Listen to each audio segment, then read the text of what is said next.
The stories of the ancient Greeks are somewhat unusual in the context that even though it's written history, we see it as myth. This means that we don't believe or understand this historical period, we pick and choose what we believe and class the rest as myth. The fact is, however, that the physicality of buildings that are mentioned in the stories, along with mythical creatures or godlike events, actually still do exist in some form or another. The Great Labyrinth is an example of this. You may be surprised to learn that the very word labyrinth comes from the Greek labyrinthos and describes any maze-like structure with a single path through it, which classifies it separately from an actual maze, which may have multiple paths intricately linked. The most famous labyrinth is found in Greek mythology in the story of Theseus, the Prince of Athens.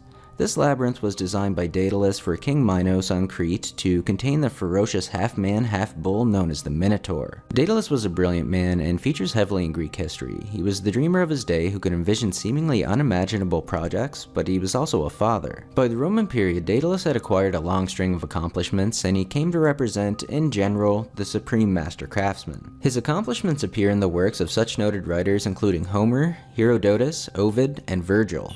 Wait till you hear this.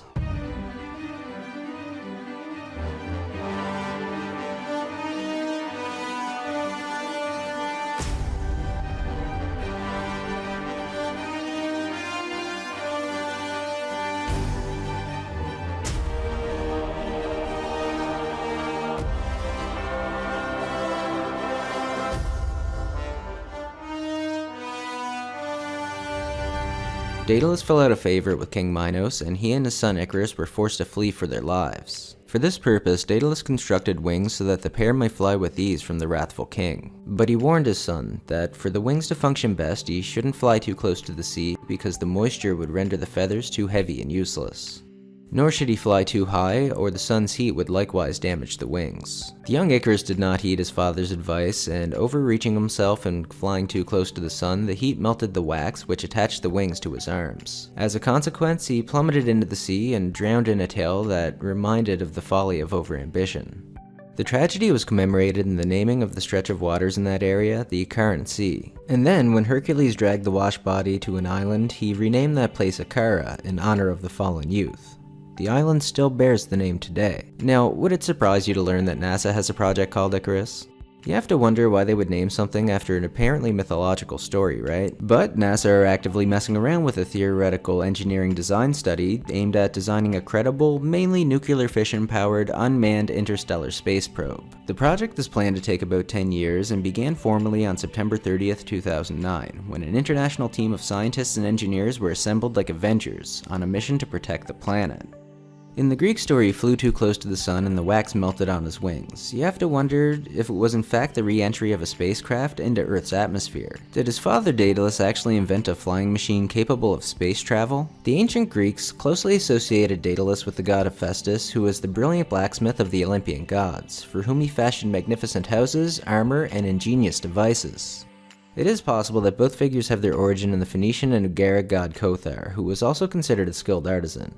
In addition, it seems likely that highly valued artworks traded by the Phoenicians and reaching Greece, especially Crete, gave rise to myths concerning fabled craftsmen of the Near East. Moreover, the very word Daedalus signified finely worked and elaborate. It's a crazy scenario for us in the today and now to think that these people knew how to build and invent things that wouldn't be considered again for thousands of years.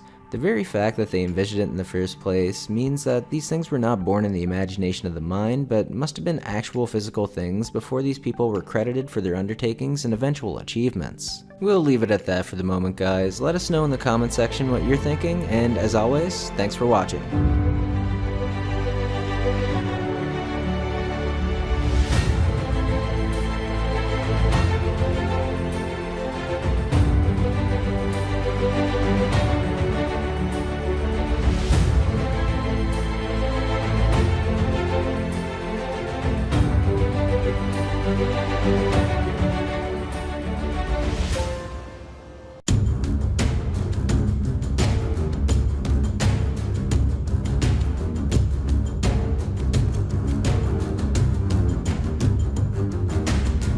In a world first, scientists in China have genetically modified human embryos. The results confirm widespread rumors that such experiments are possible, leading to the question, are humans an experiment being conducted by aliens?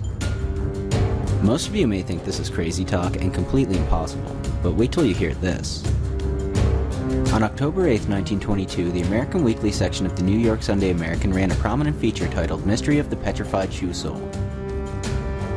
While he was searching for fossils in Nevada, John Reed, a distinguished engineer and geologist, suddenly stopped and looked down in complete disbelief at a rock near his foot. There lay part of what seemed to be a human footprint in the rock. Closer inspection showed that it was not a mark of a naked foot, but was a shoe sole which had turned to stone over millions of years. He had just discovered a fossil, which is the biggest mystery of science today. The rock in which it was found is at least 200 million years old. The print was inspected by geologists who confirmed the print is authentic and the rock is amazingly from the Triassic period 250 million years ago.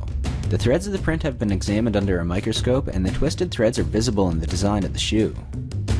According to what we were taught, that has no business being there. It proves that there were beings on Earth hundreds of millions of years ago, before modern man. That doesn't make sense, right? Have you considered the ancient astronaut theory? The idea surrounding ancient aliens is that humans were influenced by a group of extraterrestrials that visited Earth in the past and were directly involved with human evolution.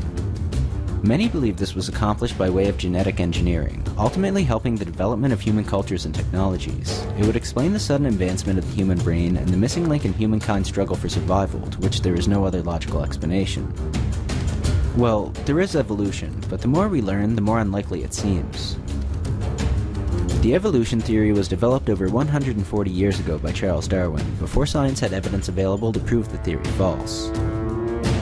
His famous book, On the Origin of Species by Means of Natural Selection, has a title that is now known to be scientifically false. New species cannot evolve by natural selection. Modern scientific discoveries are proving evolution to be impossible. So why are humans so unique? Why has no other animal on the planet evolved to building rockets or inventing technologies? It really makes you wonder. There's no logical explanation why humans stand out compared to other species. It doesn't make any sense. According to evolution, we'd have to shed our fur only to immediately start killing animals and wearing their fur as a replacement. It doesn't make any sense. There simply must have been intervention at some point in our history to make our brains have a quantum leap in understanding. Within the past 100 years alone, the IQ of the human brain has gained 30 points. Why now? What is causing this? DNA proves that we all come from one Eve in Africa about 100,000 or so years ago, but our DNA includes something odd, only found in humans. About 1.5% of our DNA is different from that of a chimpanzee. This might not sound like much since our DNA is made up of 3 billion base pairs. That means that there are 45 million differences between our DNA and that of a chimp's. What's odder, the once called junk DNA has been discovered to be identical to the strands found in all other world mammals. The name has been changed to mystery DNA segments. This evidence more than implies that the code is so vital to both humans and mammals that it didn't change after millions of years of evolution. But then, somehow, 50,000 years ago, our DNA changed almost overnight and we developed superintelligence. Described now as a special event, it wasn't a natural progression of the brain, there had to be a jump start. If extraterrestrials who visited Earth in the past left any trace of their existence and activities on this planet, where would be the place to do it? Suppose they left a coded message in our DNA. This would mean that they wanted us to find it, but only when we acquired technology enabling us to read and understand it. Is it possible that our DNA reflects a computer code, an alien nanotech, and ultimately a cosmic fingerprint left by ancient aliens? Perhaps the answer lies within the very essence of what makes us human, and with this knowledge, we might yet discover our rightful place in the universe. Thanks for watching, and remember, the ways at which we arrive at knowledge are hardly less wonderful than the discovery of these things themselves.